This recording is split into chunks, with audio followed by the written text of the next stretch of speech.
The what, why, and wow of the car world. A MotoMan Minute begins now. Bob, last time we got together, we were driving some cool cars. A classic and a brand new one. Right. Some things have changed, haven't they? Yep. What are you doing? Lost my job. You lost your job, man. The economy's tough all over. Yeah. Did you have to trade in the MiG? Yeah, no, the airplanes are fine. Okay. Still flying as often as I can. But now retired and doing various things. Finished the book. I'm on the lecture circuit. A couple of board memberships. Advisory board member to Lotus, and so forth. So no Florida Golf Club memberships in No, the future? no. Nothing like that. I can't tell you how desperately bored I'd have to become before I'd start thinking of picking up a golf club. Well, we discussed this. Real car guys don't play golf. Yeah, it's funny, isn't it? So I don't know if you know this about me, Bob, but I'm a major Lotus guy. I've owned two in my life. Great. I moved over to the UK for no other reason than to buy a Lotus and to go on the storied tracks of Europe. Mm-hmm.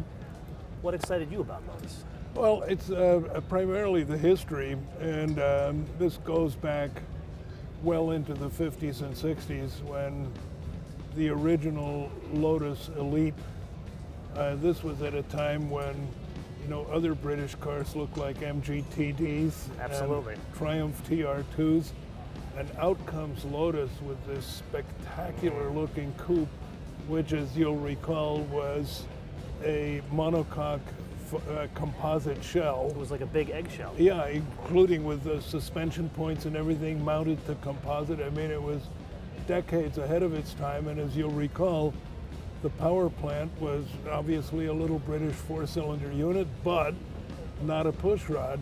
It was a dual overhead cam Coventry Climax. Yes. So what do you do at Lotus? What's the job description? My job description is member of the advisory board.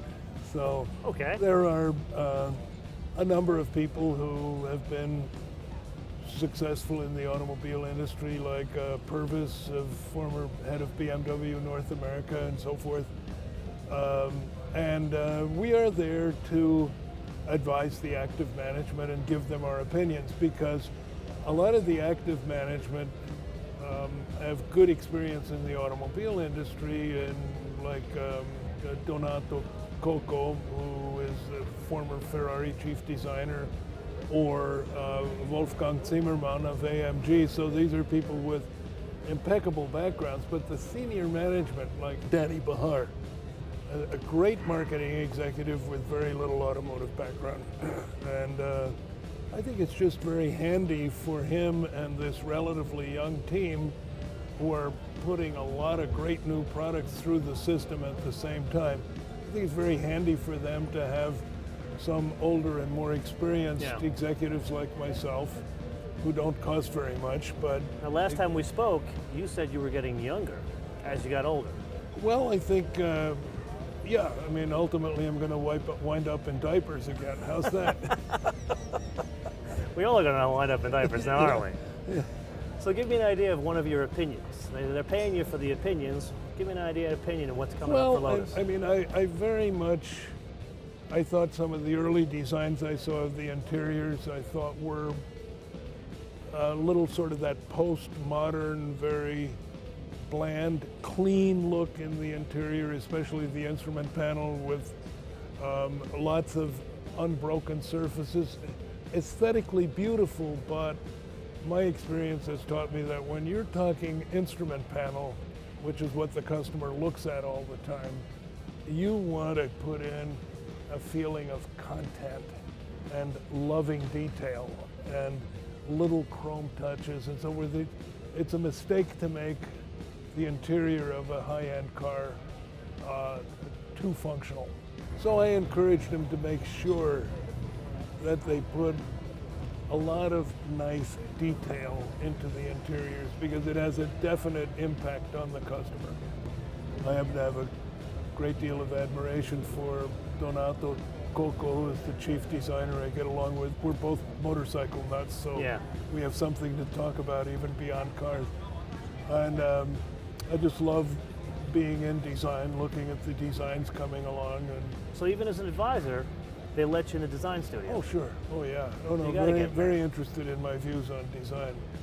Is that the majority of your input on design? Well, at this stage, yeah, That's the thing. because that's where the cars are right now, is in the design stage. You know, later there'll be chassis to evaluate and so forth. But at these meetings, it's interesting, you've got these members of the advisory board who are not always of the same opinion, and we have very lively discussions on such topics as what's the right way to make fuel efficiency mandates, what if we do hybrid systems, what type of hybrid systems, what type of engines, should engines be developed in-house, or should they be developed partially with the help of specialty engine design firms? Yeah. So a lot of how much do you pay for weight reduction? So a lot of very, very interesting comments. That's a huge point. Now, as a major dyed-in-the-wool Lotus guy that's owned 2 of them, there's a big debate. You've got cars like the Evora and the Exige and the Elise, and it's all about lightweight. And then you've got the new Elite, which is a stunning looking car, but it's going to be higher weight. Yeah. Have you weighed in on any of that?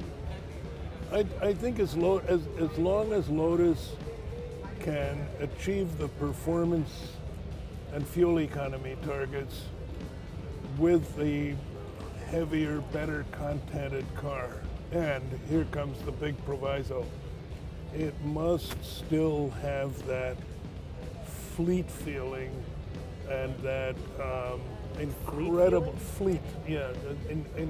incredible feeling of agility. Oh, and okay. ease that, for instance, an Evora radiates, where Love the Evora is Come a on. fantastic chassis. It's awesome. I think the best chassis I've ever been in, and it is my friend Jack Keebler describes it as if it were on a skyhook. When you're on a bad road, you hear all this stuff happening, but the car doesn't move. It's awesome. It's eerie, and then the steering inputs, completely linear, slightest motion sets it up. And there's no stiction off center. There's no. And the braking is consistent. Braking Time after is time off after the chart. time. I'll tell you what. When I want to wow somebody with my Evora, they go on a deserted or semi-deserted road, get it up to 90 miles an hour as quickly as possible with that nice engine sound, and everybody says, "Whoa, boy, this is really great." And then I say, "Hang on." And I stomp on the binders, and the guy's, necktie goes out horizontal, the tongue goes out horizontal, the eyeballs bulge out, and like in 2.5 seconds, the car is standing still.